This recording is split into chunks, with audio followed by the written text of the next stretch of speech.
Vous allez prendre le début de la paracha. Ah, comment? Le début de la paracha de Balak.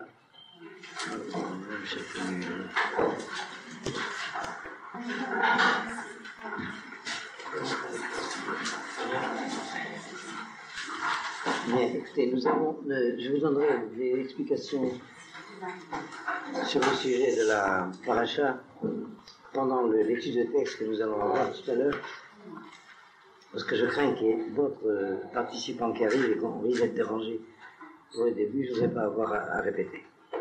Alors, tu veux ouvrir là-bas? Vous arrivez à m'entendre? Je sens que ça se coince. Bien, dans tous les cas, je pense que le récit historique qui est en question dans cette paracha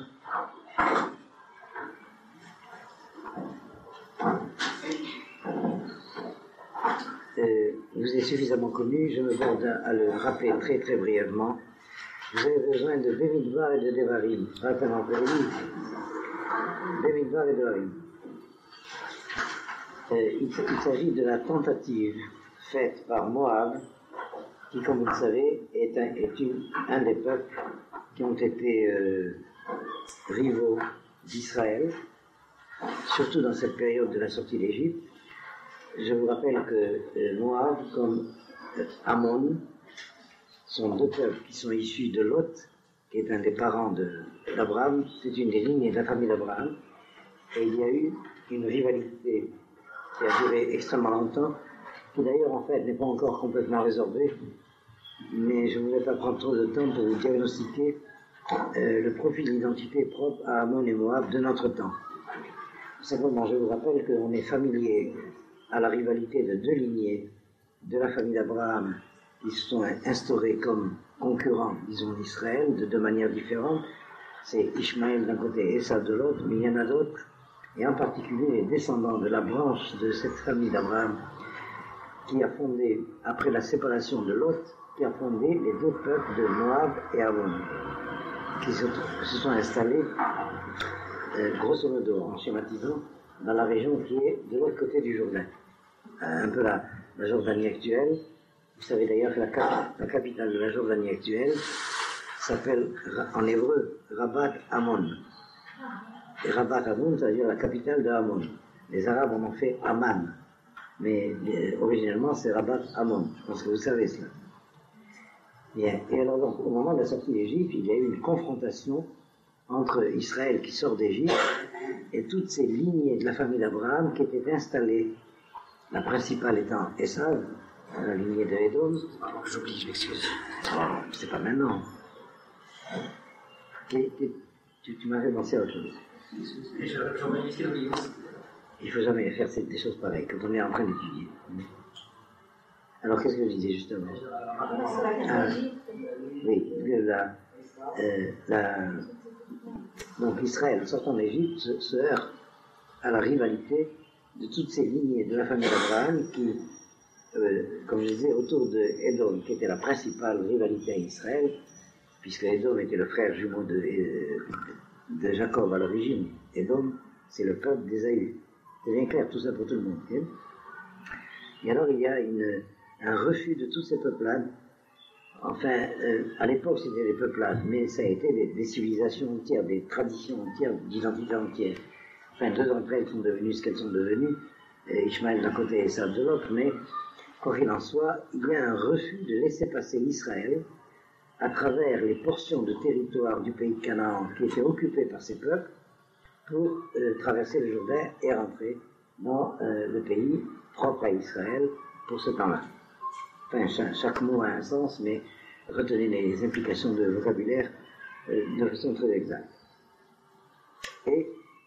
Et en particulier, la Torah nous raconte une tentative dont je voudrais dire un peu, en fait, comme introduction, le caractère, disons, très paradoxal, c'est peut-être pas le mot exact, pour la mentalité moderne. Une tentative de lutte contre Israël à travers un procédé, une stratégie, disons, qui pourrait nous paraître de l'ordre de la constance magique par rapport à la culture contemporaine. Le roi de Moab, qui était à l'époque Balak, il était d'une dynastie d'un autre peuple. Il avait usurpé la royauté de Moab. C'est pourquoi le verset nous dit que Balak était le roi de Moab en ce temps-là. Balak ben Sipor, Melech le Moab, Ba'etaï, à la fin du verset 4. Je vous signale cela en passant, chaque détail du texte est important, comme vous le savez. Et le commentaire explique qu'en ce temps-là, il était le roi de Moab, parce que ce n'était pas le roi légitime de Moab. Mais quoi qu'il en soit, je ne vais pas ouvrir trop de parenthèses, il fait appel à un personnage qui est important dans le récit de la Torah, qui est Bilam. En français, on l'appelle Balaam, je ne sais pas comment ils ont traduit ça comme ça en français, d'où ça vient, mais en hébreu c'est Bilam. Et Bilam est connu comme étant le prophète des nations. Donc il faut comprendre qu'est-ce que ça veut dire un prophète des nations. Je commencerai peut-être les remarques d'introduction par cette question-là. On est habitué à l'idée que la prophétie concerne Israël, surtout dans le récit de la prophétie biblique. Alors parler d'un prophète qui n'est pas d'Israël dans le récit de la prophétie biblique, ça peut paraître paradoxal. Donc j'essaierai d'éclairer cela, mais quoi qu'il en soit, ce roi de Moab, Balak, donc, fait appel à Bilam pour une tentative qui effectivement pourrait paraître paradoxale pour notre mentalité culturelle, pour maudire Israël. On prend acte, on n'arrive pas à vaincre Israël par la force, alors on va essayer par une autre stratégie. Alors, je voudrais très rapidement parler de ces deux points-là en introduction. Je ne voudrais pas que l'introduction soit trop grande. On n'écrit pas sur le livre. Oh, Habibi, on ne prend pas une Torah comme pupitre. C'est interdit. Prends un cahier, si tu veux. Et alors, ou change de chaise. La première notion, c'est prophète des nations. Il y a une autre expression aussi qui peut paraître paradoxale. Vous avez l'expression prophète de mensonge. Et ça paraît encore beaucoup plus frappant. Il y a une sorte de contradiction dans les termes entre prophète et de mensonge. Nevié, sheker. Nevié ou Montaolam, c'est un deuxième problème qu'on va voir tout à l'heure. Alors il faut savoir que la névoie, c'est une capacité humaine à l'échelle universelle qui a été perdue avec le temps. Elle est restée en Israël un certain temps supplémentaire et ensuite elle a été perdue partout. Voilà, il faut se rappeler de cela. Je ne voudrais pas trop analyser ce sujet, il faudrait des heures. Mais je voudrais que vous me disiez si c'est suffisamment clair. On a oublié que la prophétie a existé parce qu'on a oublié qu'elle s'était arrêtée. Je répète, c'est pas un paradoxe. Le fait qu'on a oublié cela, que la prophétie s'est arrêtée à un certain moment de l'histoire humaine, fait qu'on a oublié qu'elle existait vraiment. Est-ce que c'est clair ce que je veux dire? Pour les modernes ne comprennent pas ce que ça veut dire la prophétie. Il y a, si vous voulez, un consensus de vocabulaire que ça voudrait dire que c'est la parole de Dieu communiquée à certains hommes qui sont des prophètes. Mais ça ne veut pas dire qu'on comprend qu'est-ce que ça veut dire que Dieu parle et comment il parle et de quoi il s'agit. Et ceci dit, et ça c'est un prophète en herbe. Non, c'est mon truc. Et donc je reprends ce point-là. Pour les modernes, prophétie, c'est synonyme d'autre chose. Les penseurs, même juifs, d'ailleurs certains penseurs juifs sont très gênés d'admettre cette notion de la prophétie dans son sens réel, que c'est la révélation de la parole de Dieu du dehors de la conscience humaine, et ils ramènent cela à quelque chose de tout à fait autre, mais qui ressemble à ce qui s'appellerait l'inspiration. C'est-à-dire, on n'arrive pas à avoir le courage d'admettre qu'on ne sait pas ce que ça veut dire, alors on fait semblant que ça veut dire autre chose. Et Dieu s'adressa à Moïse pour dire que, oui, Dieu s'adressa à Ézéchiel, Jérémie, Isaïe. Et alors, est-ce que vous découvrez au moins le problème?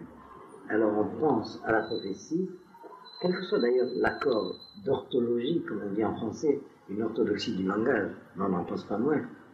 Les mots sont exacts, mais qu'est-ce qu'il y a derrière? Eh bien, mais en réalité, on pense à quelque chose de l'ordre de l'inspiration.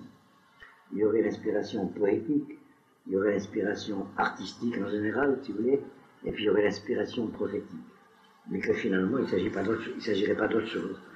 Et comme, en particulier, le style des prophètes est un style prophétique très grand, en tant que style prophétique, alors ça handicape, ça fait prendre la prophétie pour la poésie pieuse, alors que ça n'a rien à voir. Je ne sais pas si c'est clair ce que je dis. Enfin, le point central, c'est cela. Nous vivons dans la modernité par rapport au temps de la Bible, mais une modernité qui pour nous dure depuis déjà des millénaires. Qui c'est qui va pas l'avoir? Et une modernité qui dure depuis extrêmement longtemps. Et en particulier, il y a une date qu'il faut retenir pour ce problème, c'est la destruction du temple. À partir de la destruction du premier temple, la révélation prophétique s'est arrêtée. Alors, et ça fait 2600 ans. Et alors, lorsque les modernes, à partir de ce temps-là, réfléchissent à un phénomène que la Bible nomme la prophétie, Nevu en hébreu, mais je veux surtout rappeler le verset qui revient comme un refrain, comme si la Torah avait prévu qu'il fallait qu'elle enfonce ce clou-là d'une certaine manière, et Dieu parla à Moïse en disant, et Dieu parla à Isaïe, Jérémie, Ézéchiel, ces grands hommes de l'humanité, je vous dirai pourquoi je les cite intentionnellement, eh bien, on fait semblant qu'il s'agit d'une expérience que les modernes, auxquelles les modernes sont familiers, une expérience d'inspiration. On dit de quelqu'un qui sait parler, qu'il a de l'inspiration, de quelqu'un qui sait écrire, qu'il a de l'inspiration, etc. Mais il est bien évident qu'il s'agit de tout à fait autre chose si on prend au sérieux ce que dit le texte. Est-ce que c'est bien clair? Et pourquoi on a cet obstacle, cette difficulté de prendre au sérieux ce que dit le texte, c'est qu'on est démuni de tout moyen d'en avoir expérience. Est-ce que c'est clair ce que je veux dire? Et je veux dire, la première fois que je me suis rendu compte de cela, des pièges du langage, c'était quand j'étais au lycée, donc il y a assez longtemps. Et j'avais lu un vers d'une pièce de Musset. Musset était un poète français que j'aimais beaucoup à l'époque, d'ailleurs c'est un grand poète. Et dans une des pièces de Musset, je oublie comment il s'appelle d'ailleurs depuis le temps, je crois que c'est Une des nuits, mais je ne sais pas laquelle. Et il a ce vers, et je ne vous dirai que ce que Dieu m'a dit. Un très beau vers. C'est même un vers de 12 pieds, enfin un Alexandre. Et je ne vous dirai que ce que Dieu m'a dit. Mais tout le monde sait que Dieu n'a jamais parlé à Musset. Et même pas Musset ne le croyait. Musset était de bonne santé, bien que poète. Eh bien, c'est pas toujours le cas, mais enfin, Musset semble-t-il. Donc, je pense que c'est clair. C'est une façon de parler, très belle d'ailleurs. C'est une façon de parler. Dieu n'a jamais parlé à Musset.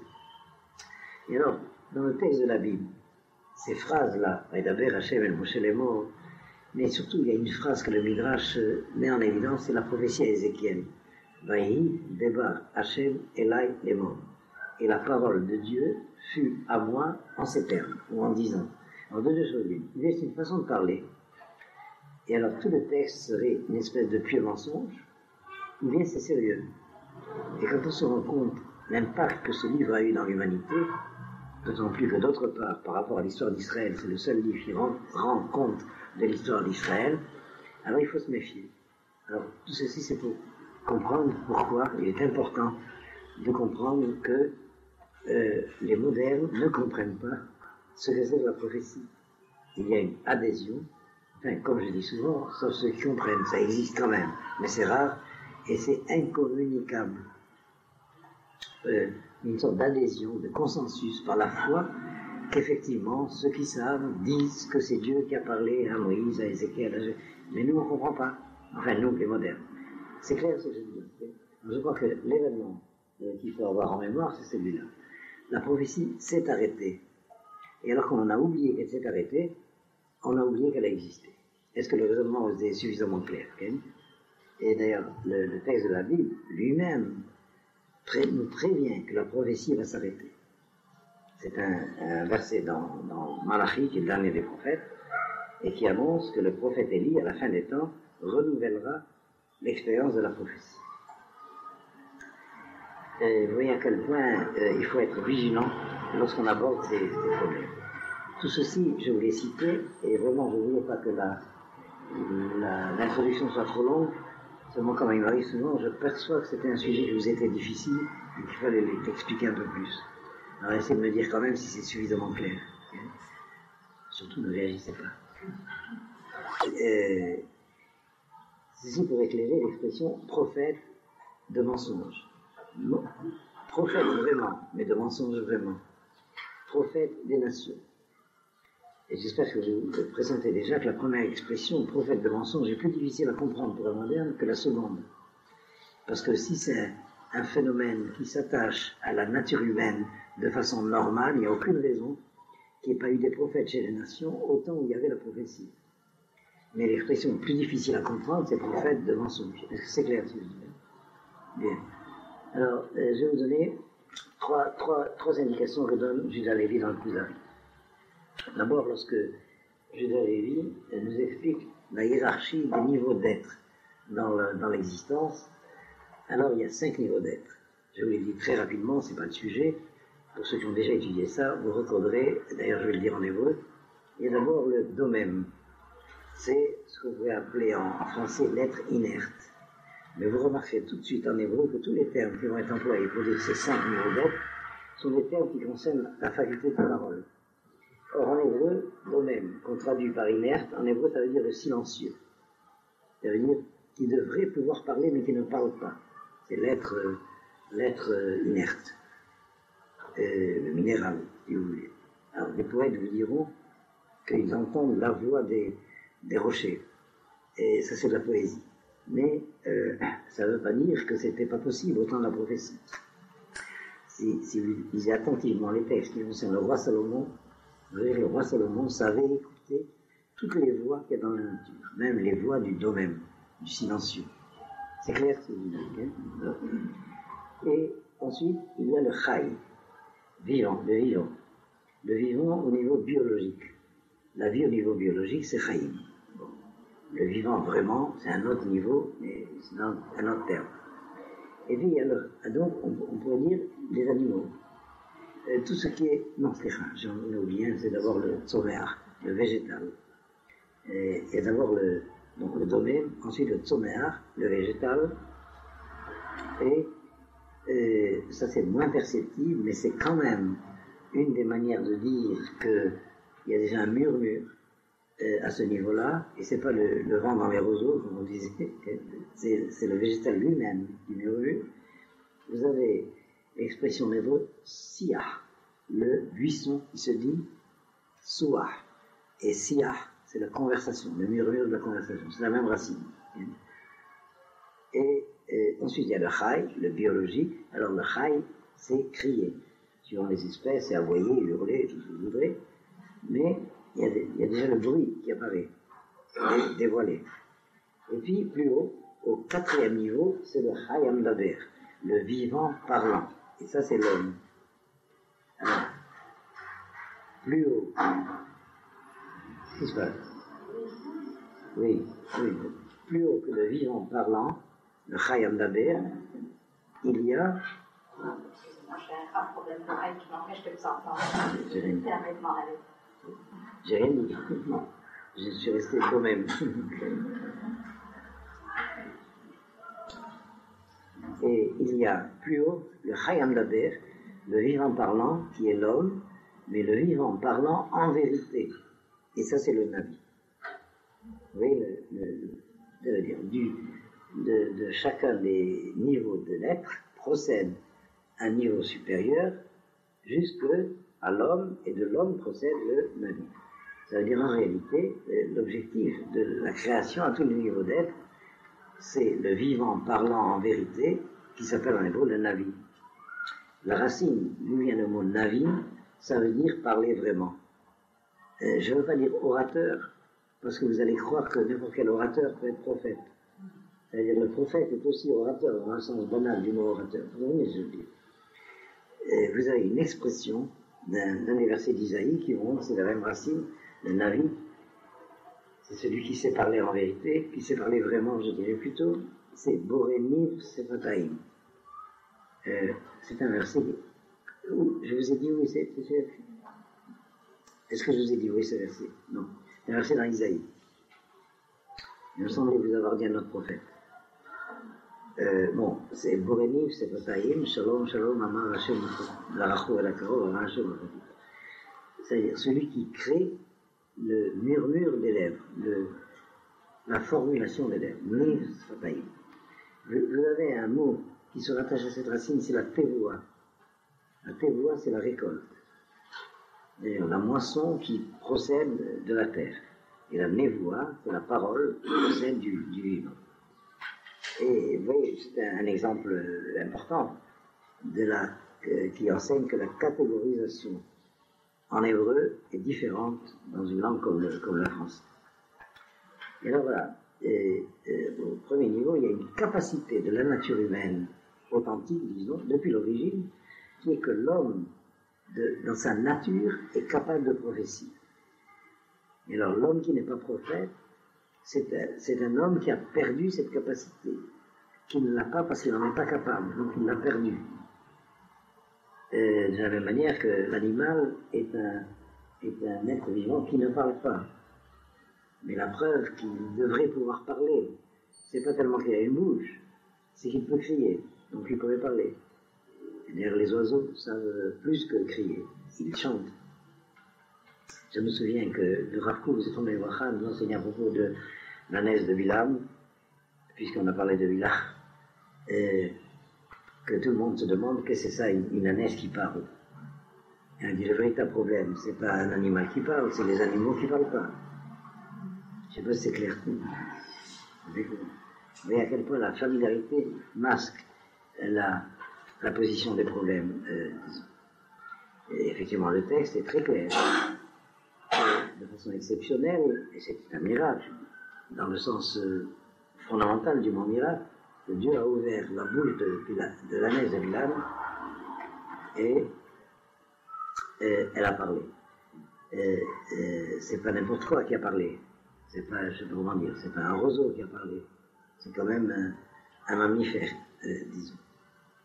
Eh bien, il y a toute une histoire des degrés et donc des étapes de l'arrêt de la prophétie. Il y a une étape importante, avant celle que je vous ai indiquée, qui est la fin, c'est la génération de la sortie d'Égypte, au moment de la révélation du Sinaï, où Israël a reçu la Torah. La prophétie s'est arrêtée chez les nations. Et ce qui en est résulté, parce que, comme je l'ai dit tout à l'heure, l'arrêt de la prophétie, dont je n'ai pas dit encore, l'arrêt de la prophétie n'a jamais été à chaque niveau un arrêt brusque. Il y a un phénomène, en français on appelle ça un phénomène de rémanence. Il y a quelque chose qui continue un peu en s'atténuant et jusqu'à disparaître ou devenir autre chose. Et il y a un temps de transition, disons.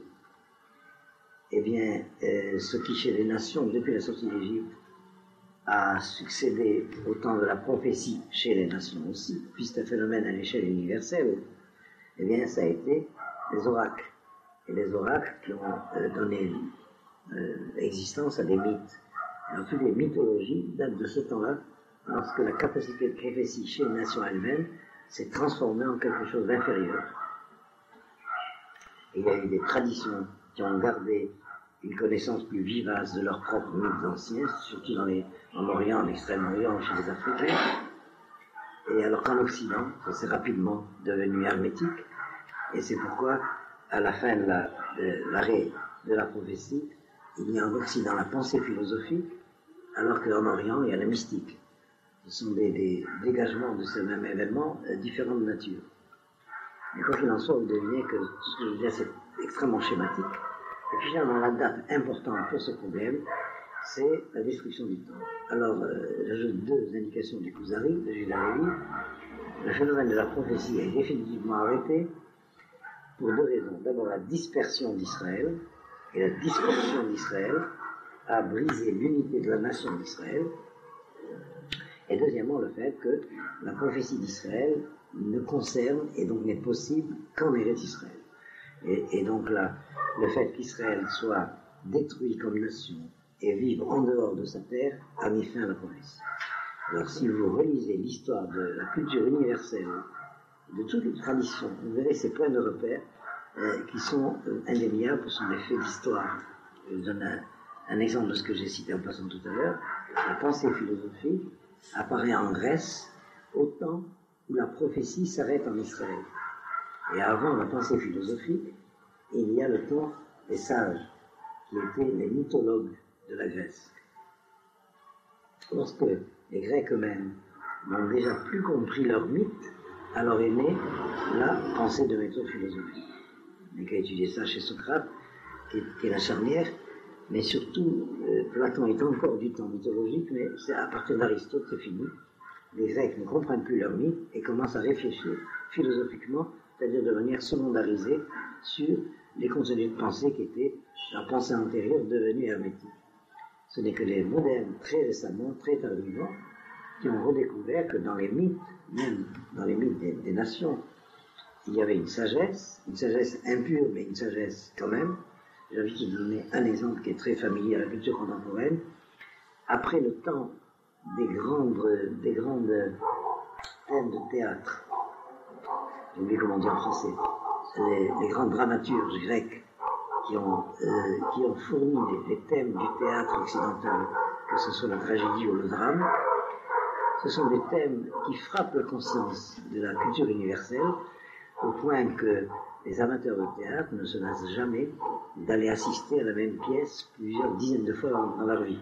Comme d'ailleurs les amateurs de musique écoutent la même symphonie des centaines de fois et peuvent apprécier les différences de style des différents exécutants, tant pour la musique que pour le théâtre. Ce sont donc des thèmes qui frappent la conscience humaine, l'âme humaine, disons. Or, ce sont des thèmes de la mythologie. Vous prenez tout le théâtre classique, et vous verrez que ce sont des thèmes de la mythologie grecque. Est-ce que c'est clair ce que je veux dire? Donc, là, c'est une remarque qui nous montre à quel point il y a une certaine sagesse perdue qui frappe l'inconscient ou même la conscience parfois de l'homme moderne qui ne sait plus d'où ça vient, ces thèmes-là. Et puis surtout les structuralistes, mais les ethnologues structuralistes, en particulier, ont redécouvert des quantités de sociétés qui se répétaient leurs mythes anciens, en les comprenant ou sans les comprendre. Et puis certains philosophes modernes, contemporains d'ailleurs, je ne sais pas, est-ce que Lévi-Strauss est encore vivant? Bon, s'il est vivant, il est vivant. J'ai suivi pendant 2 ans l'enseignement de Lévi-Strauss. C'est un de ceux qui ont remis ça en évidence, que derrière le mythe se cache une sagesse. Et que il a fallu attendre le temps contemporain, donc des centaines et des centaines d'années, des siècles et des siècles, après le temps de l'arrêt de cette révélation prophétique, pour arriver à se rendre compte que derrière les mythes, et ça je parle des prophètes des nations, de ce qui est resté chez les prophètes des nations, il y avait une sagesse. Il y avait une formule d'un grand philosophe contemporain qui, lui, je crois, est mort, c'est Paul Ricoeur. Est-ce qu'il est vivant, est-ce qu'il est mort? Il se passe des choses à l'étranger, mais on n'est pas au courant. Alors Paul Ricoeur qui disait, le mythe donne à penser. Mais je reviens surtout à Lévi-Strauss, parce que ça me permet de vous donner la source de cette redécouverte de la sagesse qui se cache derrière les mythes. C'est l'œuvre de Freud, qui a mis en évidence, dans la méthode de l'analyse, en partant des rêves, qui a mis en évidence cela. Regardez, aujourd'hui, c'est entré dans le domaine public, le thème de l'Oedipe. Or, c'était un mythe qui était absolument incompréhensible, mais qui frappait l'imagination, et on s'aperçoit qu'il y a une sagesse qui se cache derrière. Vous savez ce que c'est que le thème de l'Oedipe, j'ai pas besoin de vous rappeler ça. Tout ce que je voudrais vous dire, puisque je l'ai cité, c'est que c'est un thème de l'âme grecque. Ça ne marche pas pour l'âme hébraïque. Ça n'existe pas. Sachez qu'une famille juive où ça joue, c'est le signe que c'est une famille assimilée. Ne cherchez pas à diagnostiquer chez vos cousins, chez vos voisins, si ça se passe comme ça autrement. Je veux dire, quel est le thème de l'Oedipe? C'est un fils qui tue son père. Et alors que le thème correspondant dans la tradition de la Torah est tout à fait inverse. C'est ce que les goïms appellent le sacrifice d'Isaac, mais c'est un père qui ne tue pas son fils. Je ne sais pas si vous voyez à quel point ça n'a rien à voir. C'est-à-dire l'expérience de la rivalité dans le sens inverse. Pour la tradition juive, là je vous cite un enseignement du Talmud, En Adam Mekane, Lo et Bno et Lo et Talmido. Un homme n'est jamais jaloux de son fils. Alors que pour la sagesse grecque, c'est l'inverse, c'est le fils qui est jaloux de son père. Je ne sais pas si vous voyez la différence. Alors comparez. La première fois que j'ai entendu parler de ça, c'était par un psychiatre originaire de Strasbourg et qui habite à Jérusalem, il s'appelle Yehuda Choupak. Vous avez entendu parler de Choupak? Choupak, docteur Choupak. Eh bien, c'est la première fois qu'il a fait ce rapprochement et c'est extrêmement fécond. Et vous voyez, les deux thèmes sont exactement un l'inverse de l'autre. Et la dernière fois que je lui ai rappelé, il avait oublié que c'était lui qui l'avait dit la première fois. Je l'avais entendu déjà à Strasbourg il y a... Bref. Alors, en tout cas, pour revenir au sujet, vous voyez, il y a eu chez les nations des prophètes. Et puis, la prophétie s'est arrêtée aussi chez les nations. D'abord chez les nations. Ce qui a succédé, c'est les mythes, etc. Ensuite, la pensée philosophique a agi contre les mythes. Ça, en Occident. Eh bien, par conséquent, il ne faut pas s'étonner à ce qui est cette notion des prophètes des nations. Ça y est, c'est clair? J'espère que la première mention, je ne me suis pas trop appesanti, vous est aussi claire. Prophète de mention, il peut y avoir une capacité prophétique et elle peut être utilisée pour le mensonge. C'est, comment dire, cela vient parce que c'est pas évident que quelqu'un qui est capable de la capacité prophétique soit aussi moral. Ça vient du problème moral. Il y a d'autre part le fait que tout homme, prophète ou pas, est moral ou pas. Alors il y a une constante dans la prophétie hébraïque, relisez la Bible, vous en apercevrez, pour le prophète de la Bible, la morale et la prophétie, ça va ensemble, c'est la même chose, ça s'identifie. Alors chez les nations, c'est séparé. D'ailleurs, j'ai un peu parlé de ça, non, j'ai un peu indiqué ça dans le texte de Uri Shafi, vous avez dans la paracha de la semaine, vous verrez ça après. C'est une grande différence, et qui est, comment dire, sans exception. Ça ne veut pas dire qu'il ne peut pas arriver qu'un prophète des nations soit aussi moral, mais c'est pas parce qu'il est prophète qu'il est moral. Sa prophétie ne concerne jamais la morale. Et je vais vous donner c'est l'oracle. C'est autre chose. Les prophètes des nations prophétisent sur la destinée, et pas un peu ce que les hindous appellent, enfin les orientaux appellent le karma. Je ne sais pas si ça vous dit quelque chose. Alors les prophètes d'Israël prophétisent sur la conscience morale. C'est une différence de nature. Je voulais ajouter une autre indication, mais je pense que c'est suffisamment clair. C'est d'autant plus visible dans le conflit que nous avons avec le christianisme.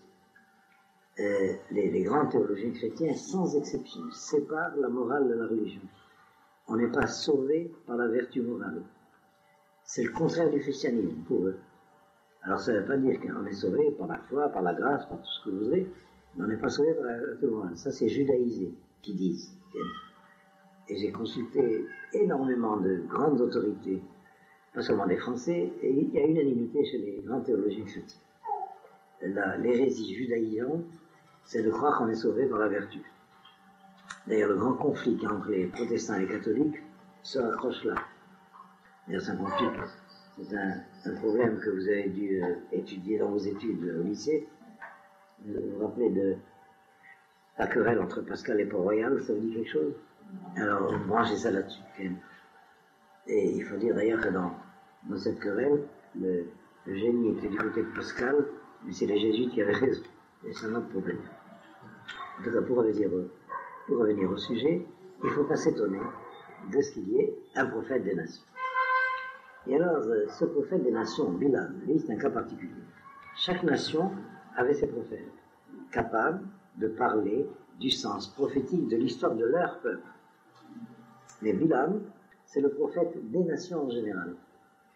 Dans les temps contemporains, j'ai cherché une analogie pour essayer de donner une image de cela. Je crois que c'est un phénomène extrêmement important que je voudrais mettre en évidence. À chaque fin d'exil d'Israël apparaît une instance politique universelle, ou en tout cas de prétention universelle. Par exemple, à la fin de l'exil d'Égypte, à la sortie d'Égypte, c'est la dynastie des pharaons qui était l'instance politique de prétention universelle.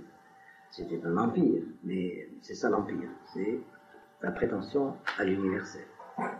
Eh bien, à la fin du deuxième exil, c'était l'empire perse, c'était Cyrus qui était l'autorité de prétention politique universelle, et vous remarquez qu'il a fallu, dans le cas du pharaon et dans le cas de Cyrus, attendre le hockey, le feu vert de l'autorité politique universelle du temps ou de prétention universelle pour que la sortie d'exil soit possible. Donc le pharaon n'a pas donné le feu vert, donc Cyrus n'a pas donné le feu vert, il ne pouvait pas. Et de notre temps, il y a un phénomène très analogue qui s'est produit. Le sionisme a été reconnu comme légitime par la Société des Nations.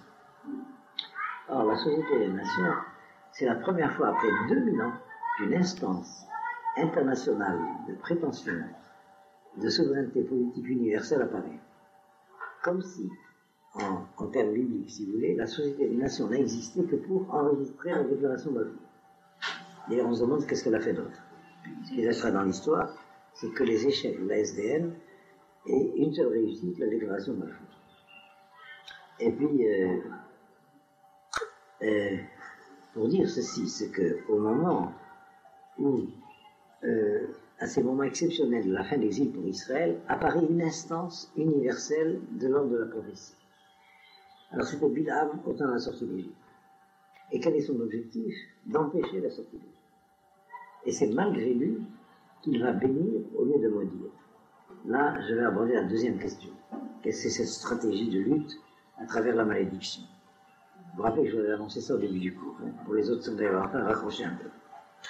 Or, la seule analogie que j'ai trouvée, ça va vous faire sourire, mais je crois que c'est de plus en plus ça, c'est le secrétaire général de l'ONU, qui est le porte-parole de l'universel, de la souveraineté de politique de prétention universelle. Alors, chaque fois, on se heurte à ce problème. J'aborde très rapidement le deuxième point. De quoi s'agit-il dans cette stratégie de la malédiction? Et je vais vous demander de préparer un texte dans Dvarim, sur ce que je vais vous demander de le prendre, le chapitre 23, et vous prendrez à partir du verset 4, chapitre 23, j'arrive tout de suite. Alors, je vais aborder cela.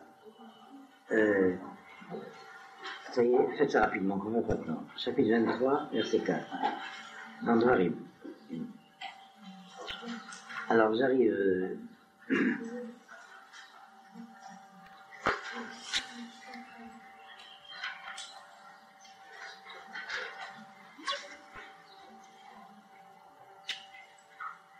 J'arrive donc à ce sujet par une petite introduction linguistique. Qu'est-ce que ça veut dire en français malédiction? On est habitué au sens de souhaiter le mal à quelqu'un.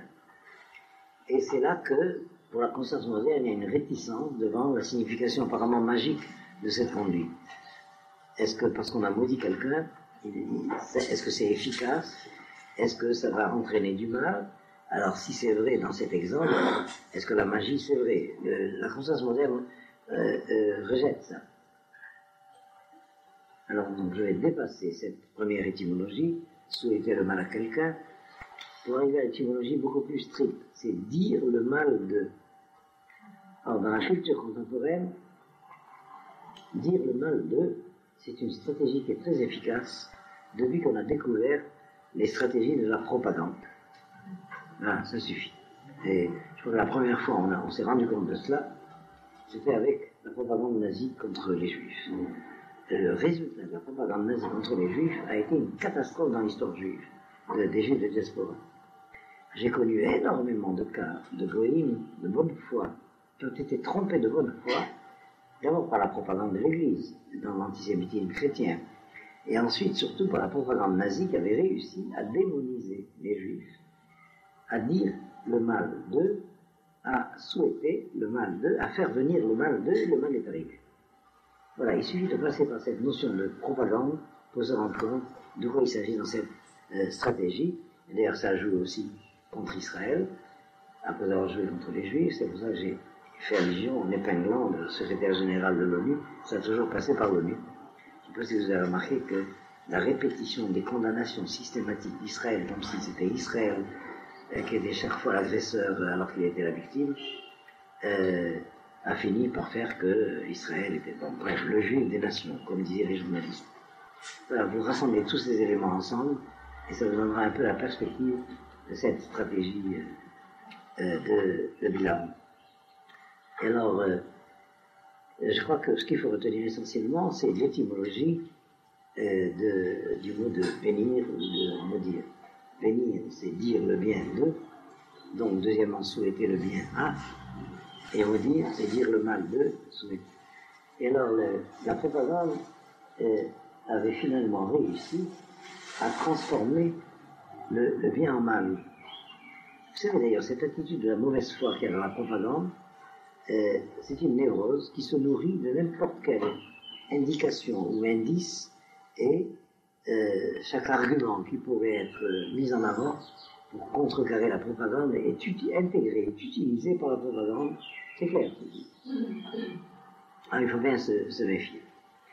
Vous comprenez pourquoi les rabbins ont toujours enseigné que le plus grand mal, le plus grand yetzera, c'est la calomnie. C'est-à-dire dire le mal d'eux, c'est le plus grand mal. Je ne vais pas trop de temps, mais je voudrais mettre en évidence la différence qu'il y a entre la médisance et la calomnie. Et le terme hébreu, il y a différents termes en hébreu d'ailleurs, quelle est la différence entre médisance et calomnie? Vous me corrigerez si le français m'échappe. Calomnier, c'est dire de manière fausse de quelqu'un un mal qu'il n'a pas fait. Ça, c'est calomnie. Mais la médisance, c'est de dire de quelqu'un un mal qu'il a fait. Dire le mal de. Et c'est la médisance qui est interdite. Il y a, je me souviens d'un enseignement d'un de mes maîtres, qui était Jacob Gorbin, qui avait cité un midrash sur ce sujet, dans le mot de malchinout, qui veut dire la médisance, il y a le mot de lachon et le mot de mavet. Écrivez malchinout, alors il y a lachon et mavet, la langue qui tue. Alors le Talmud dit que la médisance tue 3 personnes.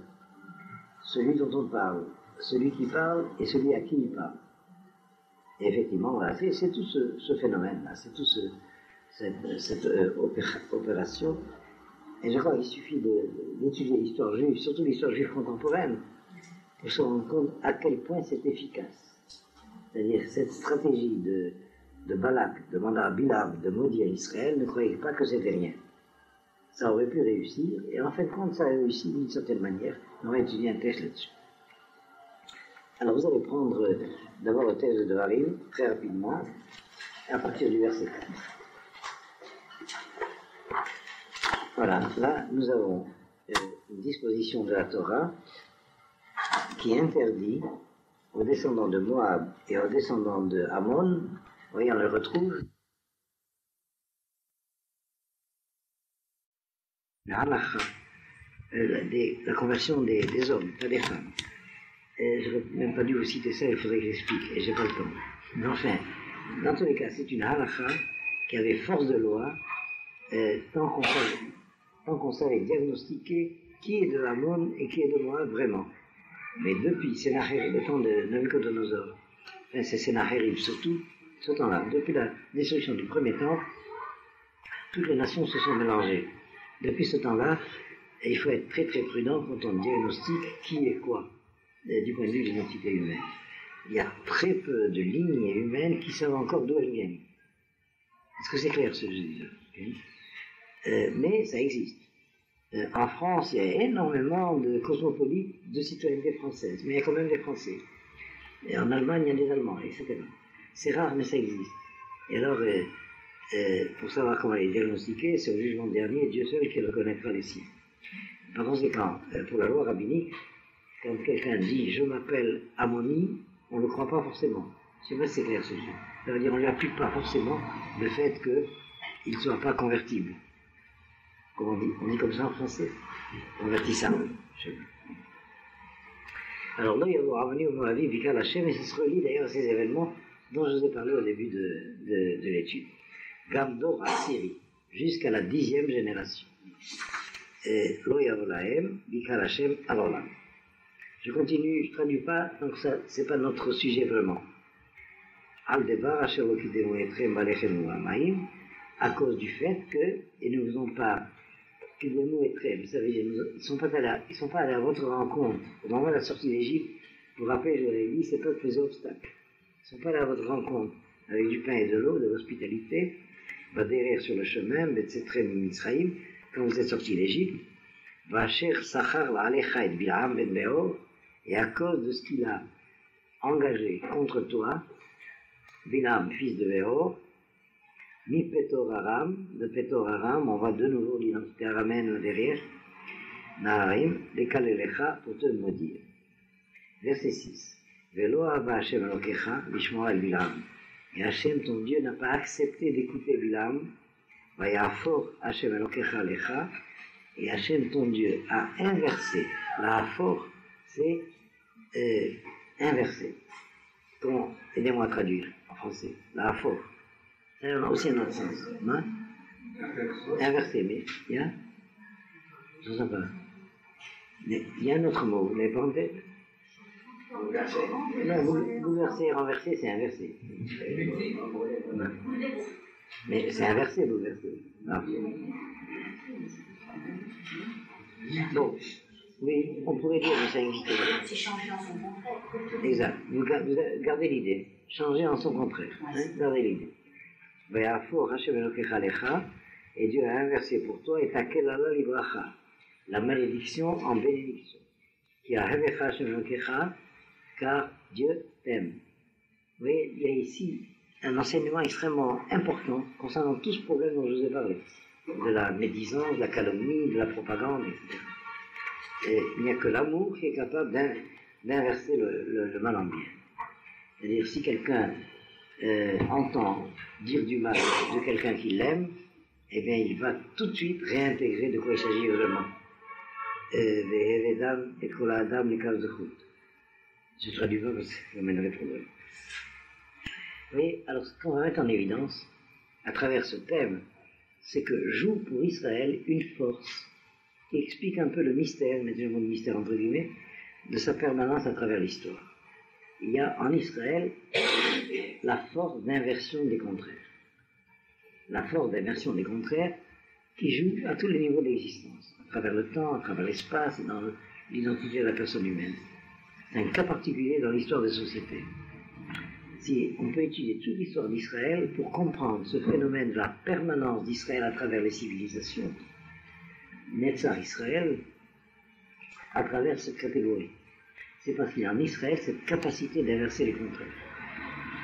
Ce qui était du passé, vous suivez? Vous arrivez à m'entendre quand même ce qui... C'est rare?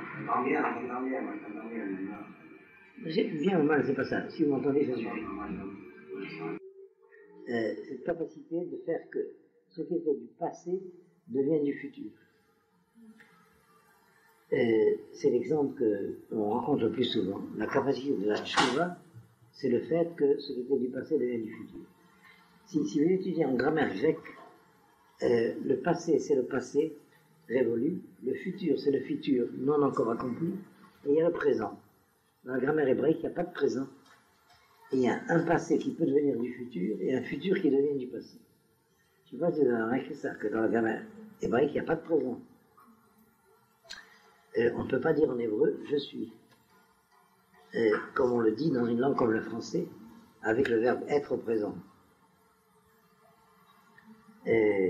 Regardez, en français, il y a ce verbe « être » quand il sert d'auxiliaire. Il n'y a pas de correspondant en hébreu. Par exemple, en français, on peut dire « je suis assis ». Mais qu'est-ce que ça veut dire « je suis assis » ?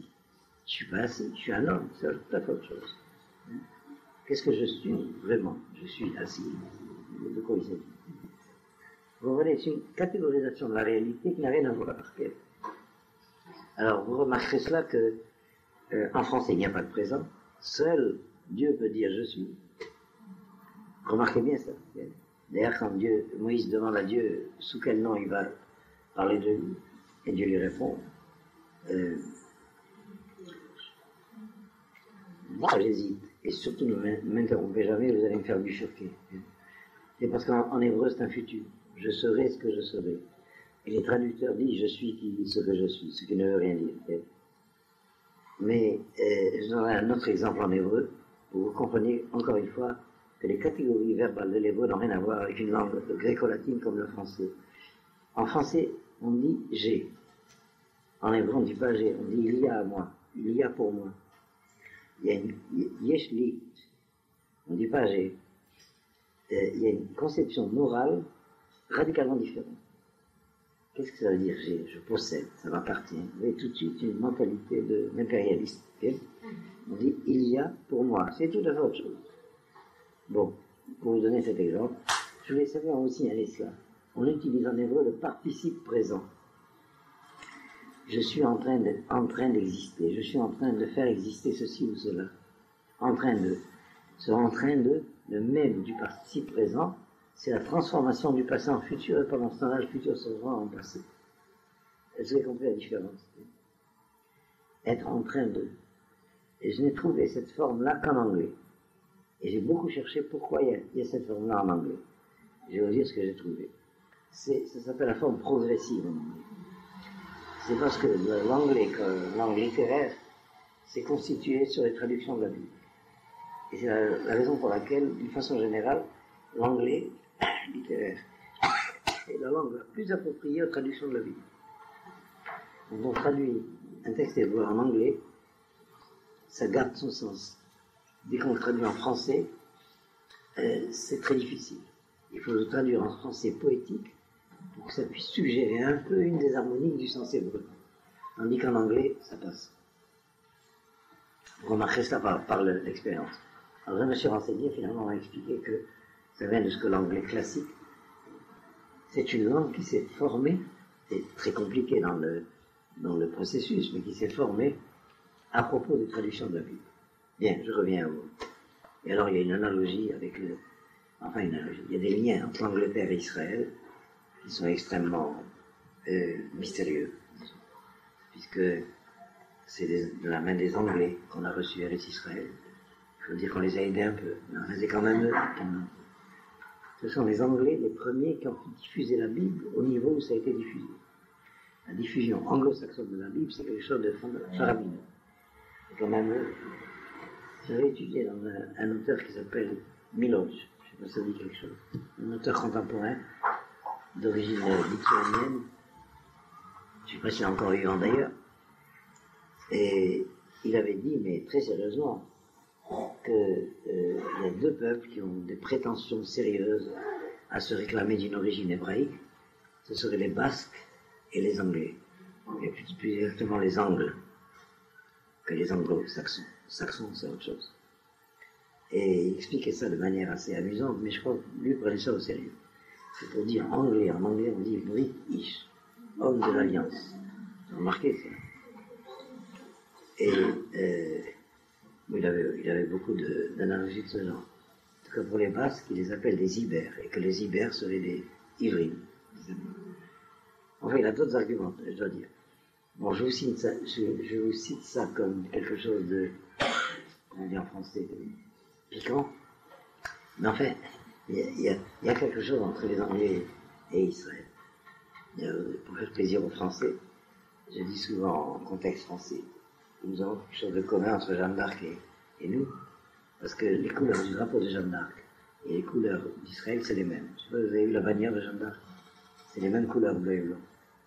Et puis finalement, nous avons quelque chose de commun. Tant Jeanne d'Arc que les Juifs ont bouté les Anglais dehors. Et c'est une coïncidence importante.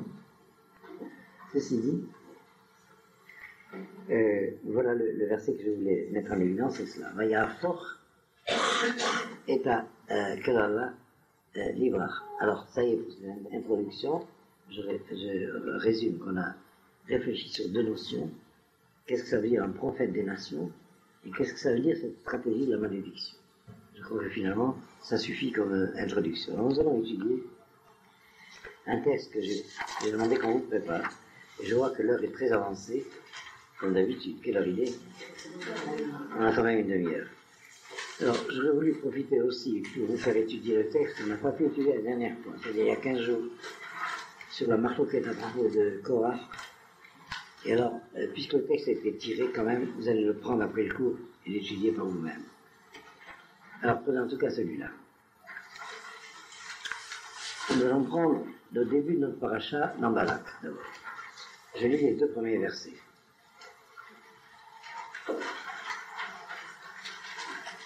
Alors, nous sommes au chapitre 22, verset 2, dans Bemidbar cette fois.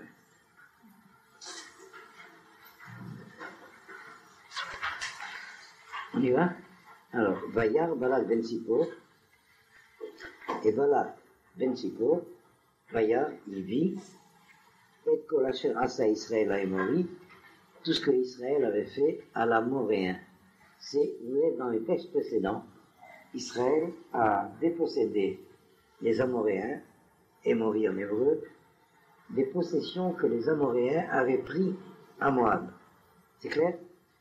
Alors, c'est de ça que tu veux montrer ça. C'est de ça que Moab va prendre conscience. Verset 3. Vayagor Moab mipene ha'am meod. Et Moab prit peur. Vayagor en hébreu, c'est avoir peur, mais un peu plus qu'avoir peur. Ça va pas jusqu'à être terrifié. Est-ce qu'il y a en français un mot? Craindre, oui. Non, paniquer, c'est pas joli, mais c'est le sens.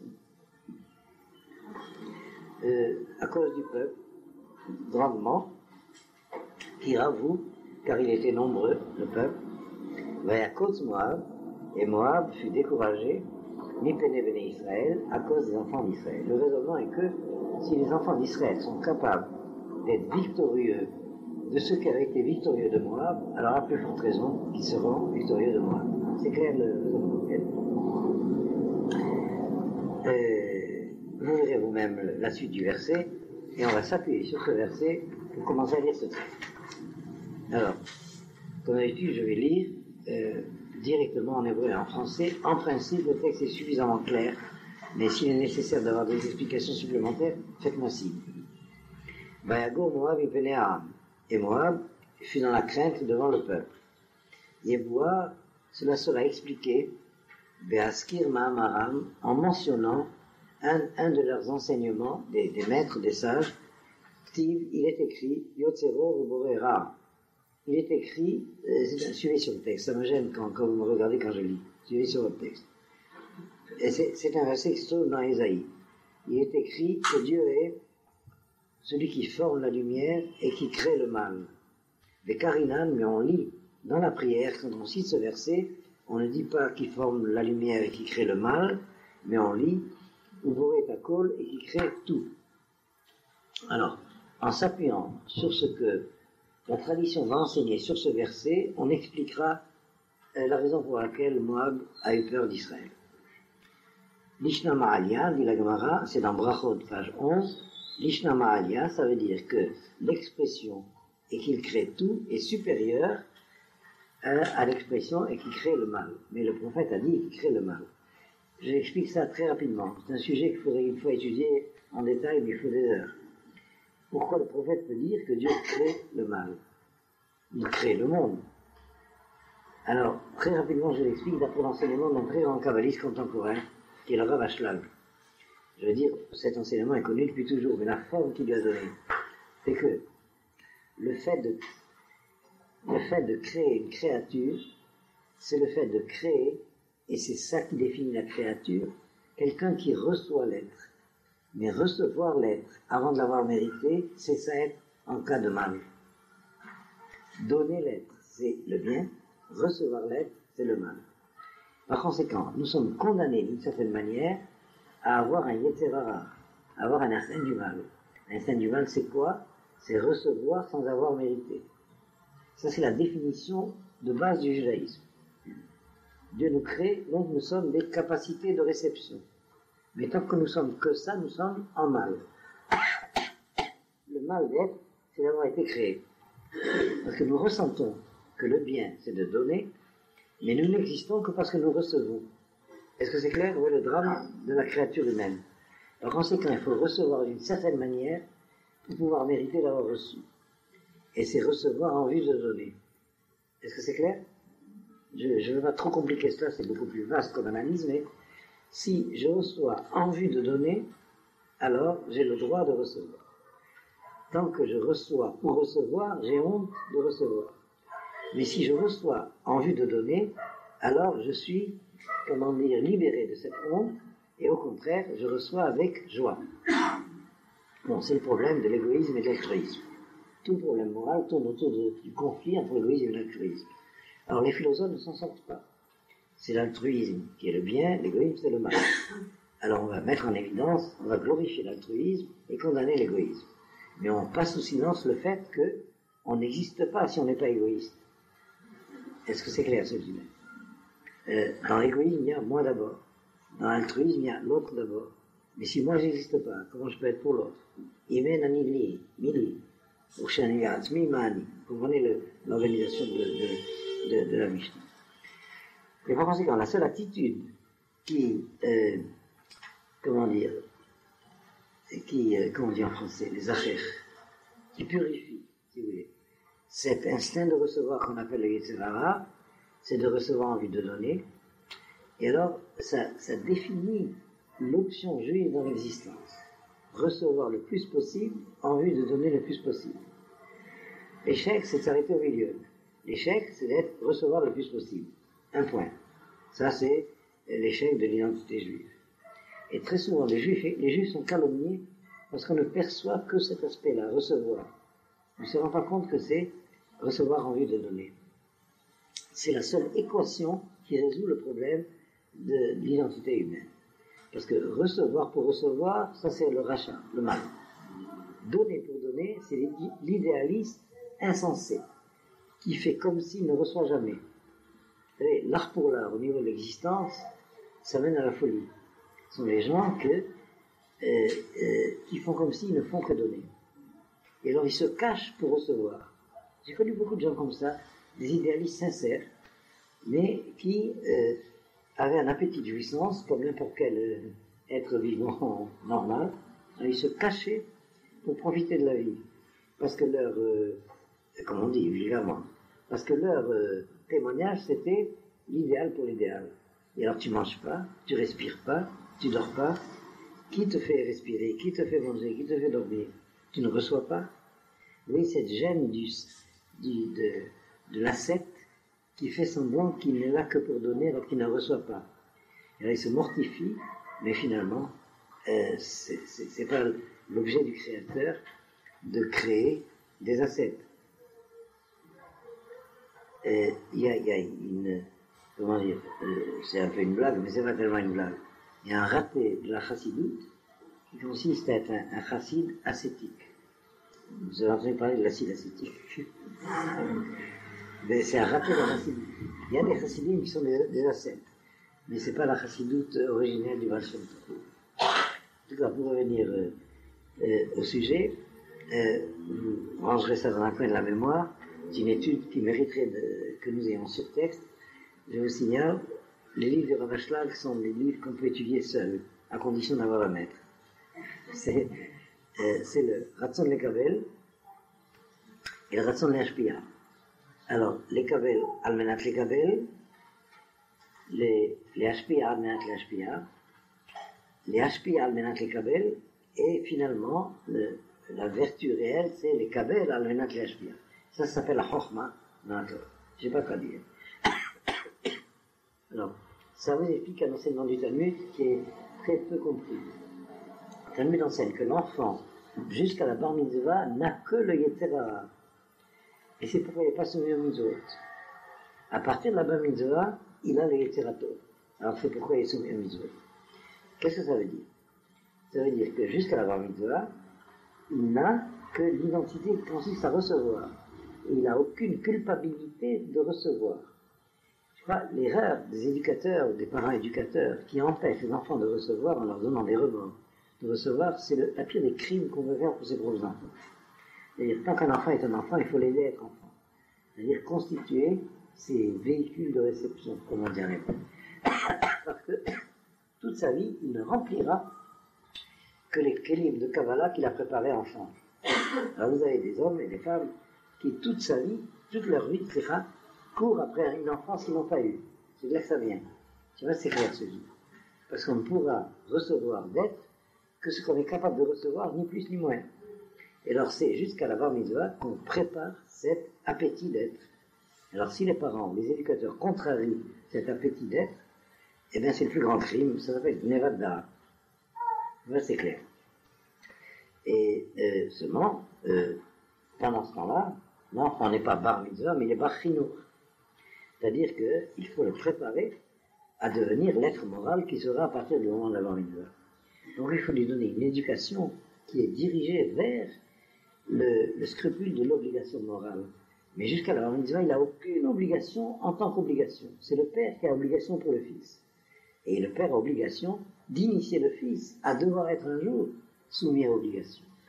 Ah oui, une période de l'enfance qu'il faut protéger jusqu'à la bar mitzvah. Et pourquoi c'est à la bar mitzvah que le Yetzer Tov entre dans l'âme de l'enfant? C'est parce que la bar mitzvah, c'est le moment de la puberté, et c'est quand l'enfant est capable naturellement de donner la vie à son tour, qu'il est soumis à l'obligation du donner. Mais jusque-là, il n'existe que pour recevoir. Est-ce que j'ai été suffisamment clair? C'est-à-dire qu'il faut donner aux enfants, pas les gaver, mais leur donner, et surtout les déculpabiliser de cette culpabilité de l'enfant que recevoir, c'est mal.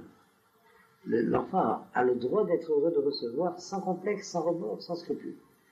Voilà, c'est ce que le Rav Ashlag a remis en évidence sur l'enseignement du Talmud. Est-ce que c'est clair, le problème? Bon. Et alors, quand vous aurez des enfants, dès que j'ai parlé des enfants, il est parti, vous vous rendez compte. Bien, quand vous aurez des enfants, faites bien attention à ça. Parce qu'ensuite, ça fait des édits. Vous voyez d'où ça vient les Grecs? Tandis que les enfants d'Israël parlent aux enfants d'Israël comme enfants. Et puis, c'est toute une série d'enseignements qui tournent autour de ça. Alors, ça j'ai expliqué au Boré Takol. Pourquoi le verset dit au Boré Ra? On continue. Les Kadvour et Forachim, mais les commentateurs ont écrit qu'il y a des réalités dans le monde qui par elles-mêmes ne sont pas bonnes, kegon, melach, pilpelin, vetablin, par exemple le sel, le piment ou les épices, sheen, bifne atzmam, enam romin lachila, qui par eux-mêmes ne sont pas destinés à être des aliments. Aval, keshatam et arevotam, mais quand tu les mélanges, ou metavel haem, et quand tu épices avec eux, mais mat'imim et ama'achal. Ils adoucissent et donnent du goût à la nourriture. Velorod est là chez Yefchar les ma'achal viladéem. Et plus que cela, on ne peut pas manger sans sel, on ne peut pas manger sans piment. Là, vous avez les gens qui mangent avec du sel, les gens qui mangent avec du piment et les gens qui mangent avec la moutarde. Ça s'établit. Rézective, c'est pourquoi le verset porte le mot de Ra, qui crée le mal, le Karina Nakol, et nous lisons le tout, Lishna Mahaya, et c'est une meilleure expression. Chez Abriya, Bichlala, la créature dans son ensemble, suivez bien, et Itova est bonne. Chez Gam Ara, Mistaref et Naaseto. Parce que dans son ensemble, même le mal, Mistaref s'adjoint et devient bon. Si je vois tout ce qui existe dans l'ensemble, c'est de l'ensemble que le texte a dit et j'ai vu que c'était bon. Si j'isole un des éléments qui tout seul est mauvais, alors tout seul il est mauvais. Est-ce que l'idée est suffisamment claire? Je pense pas que ce soit difficile. J'ai l'impression que vous ne comprenez pas suffisamment. Et pas complètement, hein? Oui. Alors je continue, après la fin du paragraphe, on revient. Et cet exemple est valable aussi pour... est-ce qu'il y a des pharmaciens parmi vous? S'il y a des pharmaciens parmi vous, vous comprenez mieux ça. Il y a des substances qui, dans des ensembles, deviennent bénéfiques, mais toutes seules sont maléfiques.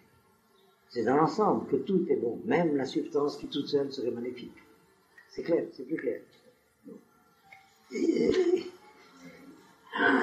Mais c'est vrai à l'échelle métaphysique de la création tout entière, mais le Rav va prendre l'exemple du peuple d'Israël. Vous vous souvenez, je vous ai souvent cité, et chaque fois que je dois citer ça, j'oublie qui a dit ça. Je crois que c'est Herriot qui a dit ça, mais c'est un homme politique qui s'appelait Édouard Herriot. Il me semble que c'est lui. Qui, en parlant des Juifs, disait, le peuple d'Israël dans son ensemble est un peuple de géants. À l'échelle individuelle, toutes les chas v'shalom sont possibles. Comment traduire ça en français? À l'échelle individuelle, ça peut être des crapules. Bon. Et il parlait des Allemands. Ça m'a frappé parce qu'il y avait les deux à la fois. Les Allemands, c'est l'inverse. À l'échelle individuelle, les Allemands peuvent être des grands hommes, des géants. En tant que collectivité, ils sont capables de devenir les nazis. Vous voyez à peu près la différence. Alors, il va parler de ça. ודוגמה זו נוהגת גם בעם ישראל, שאף על פי שיש ביניהם רשעים, il s'agit du peuple d'Israël, bien que parmi eux il y ait des méchants, Mikomakom, Bichlalam, de toute façon, malgré tout, Bichlalam dans leur ensemble, Kulam Keechad, tous ensemble, Hem Tovim, ils sont bons. Kema Amara, Kol Israël, Israël, Chaygaram, Bichlal. Quand Israël est tous ensemble, Kol Israël, Israël, Chaygaram. En tant que chacun est fait partie d'un klal. Kol se relie à klal. Kema Amaram, d'après leur enseignement sur le verset du Cantique des Cantiques, Dodili Vanilo, mon bien-aimé est à moi et je suis à lui, Aroe Vashushanim, c'est un berger de roses. C'est-à-dire, il fait paître, mais ce qu'il fait paître, c'est des roses. Aroe Vashushanim. Ma Shushanim Kotsim Metsuim Betocham. De même que les roses, il y a des épines parmi elles. De même, Dieu dirige son monde avec les justes et les méchants. La rose et les épines. C'est dans Zohar Shemot. Verbrou, et on a enseigné Kol Ta'ani, tout jeune, un jeune, le fait de jeûner, She'en Benehem Posha Israël, où il n'y a pas parmi l'assemblée des fauteurs d'Israël, Ena, Ta'anit, c'est pas un jeune. Minalan, Misamemane Aktore. Et d'où savons-nous cela? Il aurait fait. Oh, c'est dans le Kritout, chapitre, page 6, nous savons de l'encens. Dans l'encens, il y avait 11 ingrédients. Un d'entre eux est un ingrédient très très mauvais, très amer, non, plus qu'amer. Comment on dit? Pas toxique, une mauvaise odeur. Mais l'encens, et les parfumistes, comme on dit, les parfumeurs savent ça. Il y a des éléments, des parfums les plus subtils qui sont, lorsqu'ils sont tout seuls, des odeurs épouvantables. J'ai oublié comment ça se dit en français, cet élément-là qu'on met dans le parfum pour ça. Le muscle, par exemple, oui. Bon, passez la phrase suivante, on va tout de suite aborder le deuxième paragraphe. Et par là, on peut comprendre ce que Balak a dit à Bilam. Lechana, va donc, iti avec moi, et maudit ce peuple. Efetz kaseu tiré. Alors, vous allez prendre le texte, parce que sinon, vous allez pas prendre. Alors, reprenez Dvarim, et vous allez prendre au chapitre 23.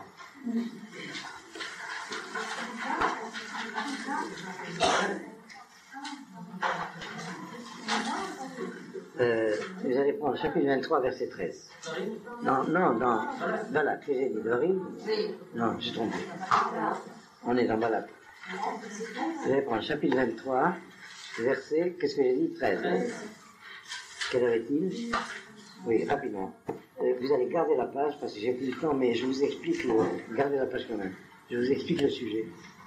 Lorsque Balak s'aperçoit que Bilam, au lieu de maudire, bénit en réalité, vous vous rappelez du verset qu'on a appris dans le Dvarim, que Dieu a fait changer la malédiction en bénédiction. Alors, Balak se plaint devant Bilam, je t'ai appelé pour les maudire et tu les bénis. Alors voilà ce que dit Balak. Vayomer Elav, verset 13 du chapitre 23. Vayomer Elav, il lui dit, Balak, Lech naïti, viens avec moi, El makom acher, dans un autre endroit, Asher tirenu misham, où nous pourrons le voir de là-bas, voir Israël. Efet katseu tiré, vechulo tiré. Tu verras une partie d'entre eux, et tous ensemble, tu les verras pas. Vekornoli misham, et de là-bas, tu pourras le maudire. Voilà, l'idée est très claire. Laissez-moi expliquer. Et vous allez le voir dans le texte. C'est-à-dire, tant que Bilam avait en face de lui l'ensemble du peuple, il ne pouvait pas maudire. Parce que dans l'ensemble du peuple, c'était un peuple comme tout ensemble, qui est tout en bien. Mais il conseille à Balak, on va prendre un point de vue, on verra qu'une partie d'entre eux. Et alors, si tu as en face de toi une partie d'entre eux, tu pourras les maudire. Vous avez compris? Je fais un court-circuit, après vous aurez la parole si vous avez des questions. Il me reste 5 minutes. Mais relisez le texte, il l'explique de manière tellement belle que je ne veux pas aller trop vite là-dedans. Relisez par vous-même. Je fais confiance à votre connaissance de l'hébreu. vous voyez pourquoi l'idée de unité nationale est si importante en Israël. Dès qu'il y a une partie d'Israël, tous les défauts apparaissent. Quelle que soit la partie d'ailleurs. Quand Israël est tout entier ensemble, alors il est invincible. Voilà, c'est l'idée que je voulais introduire, et on l'apprend de ce verset. Si tu ne parles que d'une partie d'entre eux, tu peux dire les défauts. Mais si tu les vois tous ensemble, tu ne peux pas. Tu es obligé de reconnaître un peuple de géants. Vous avez compris l'idée. Alors je crois que ça te fait mieux comprendre ce qu'il disait tout à l'heure pour la création tout entière. De la même manière, et ça c'est un enseignement d'un très grand Rishon LeZion, c'est le Rav Uziel. Est-ce que vous avez entendu parler du Rav Uziel, qui était le plus grand des Rishonim LeZion des jeunes générations, qui était en même temps que le Rav Kook le père. Le Rav Uziel a expliqué un verset des psaumes sur une idée extrêmement parallèle. Le verset des psaumes, c'est un psaume qu'on dit les Shabbat matin, je le connais. Mishpete Hashem Emet Tzaddeku Yahdav. Les jugements de Dieu sont vérité, ils sont justes tous ensemble. C'est-à-dire, si on prend une mitzvah, isolée, on ne la comprend pas. Si on voit tout ensemble, alors on va commencer Tzaddeku Yahdav, que c'est Tzedek dans l'ensemble. J'utilise chaque fois, ça c'est le Rav Uziel qui a expliqué ça. J'utilise très souvent pour expliquer ceci. Nous avons un enseignement, c'est que chaque membre d'Israël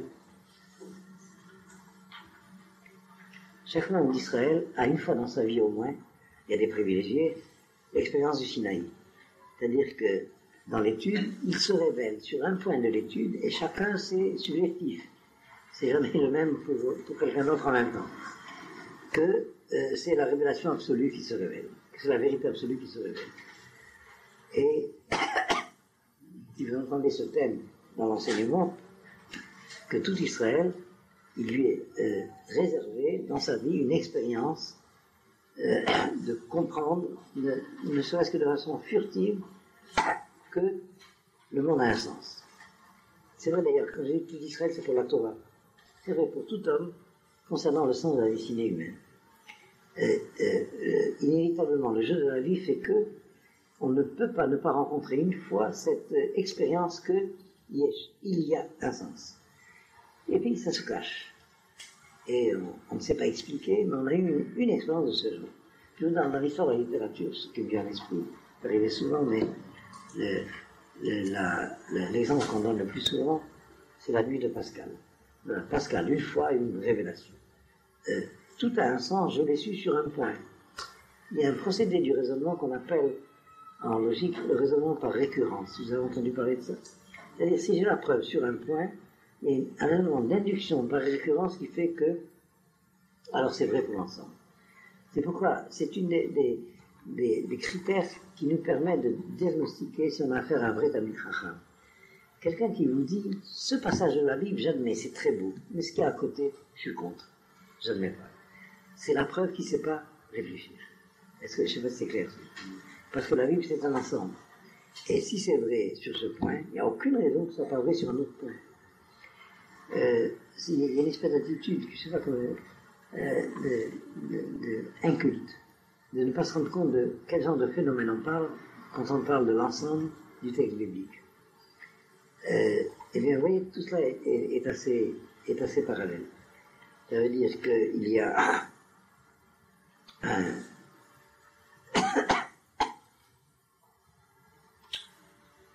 une capacité à pouvoir savoir de quoi on parle lorsqu'on parle d'un ensemble. Et alors, cet enseignement me semble très important comme un de ces exemples. Je reviens au verset à propos duquel ceci est enseigné. Vous verrez vous-même dans le texte. C'est-à-dire qu'effectivement, on peut, en isolant un élément d'un ensemble, le critiquer, et la critique est juste. Où est-ce qu'il y a médisance? C'est dans l'intention de dire le mal d'eux. Et vous voyez que Bilam était incapable de dire le mal d'Israël dans son ensemble. Mais il serait capable de dire dans telle ou telle tendance, voilà ce qui ne va pas, voilà ce qui ne va pas, voilà ce qui ne va pas. Est-ce que vous avez bien compris l'idée? Ce soir, je ne sais pas si c'est le climat qui m'oppresse, mais j'arrive à parler que difficilement. Mais j'espère que l'idée est suffisamment claire. Bien, alors je m'aperçois, je vais vous dire deux choses. Je m'aperçois que le jour se fait de plus en plus tard. Et pour faire orbite, il faudrait qu'on attende les étoiles. Remarquez, c'est dans pas longtemps, je pense. Alors, je vous propose ceci. De toute façon qu'on commence le cours à 6h30. Mais pour ceux qui font Mincha, je vous demande instamment de venir à 6h15. Parce que je ne veux pas qu'on commence Mincha plus tard. Je veux dire pourquoi. Quand il y a 2 mitzvot en compétition, la mitzvah de Talmud Torah passe avant la mitzvah de la prière. Et j'ai pas le droit de retarder le cours parce qu'on est en train de faire Mincha. Je sais bien qu'il y a des gens pieux qui pourraient penser le contraire. Mais je vous dis la loi comment elle est. Et donc le cours commence à 6h30 et Mincha à 6h15. Je vais regarder que tout ça. Et alors que si vous la partez la semaine prochaine, le cours pourra continuer un peu plus tard que 8h. Ceux qui sont obligés de rentrer à 8h, c'est pas grave. J'essaierai d'arrêter le sujet général à 8h et on continuera jusqu'à la nuit pour dire arbitre, en tout cas pendant les jours d'été. Ça vous va? Vous avez remarqué que j'ai demandé votre avis pour ce que j'avais décidé. On commençait un peu plus tôt en refaisant en schéma Israël. On peut commencer le arbitre. Oui, ça fait rien, mais c'est mieux de faire Kriyat Shema ensemble. C'est mieux.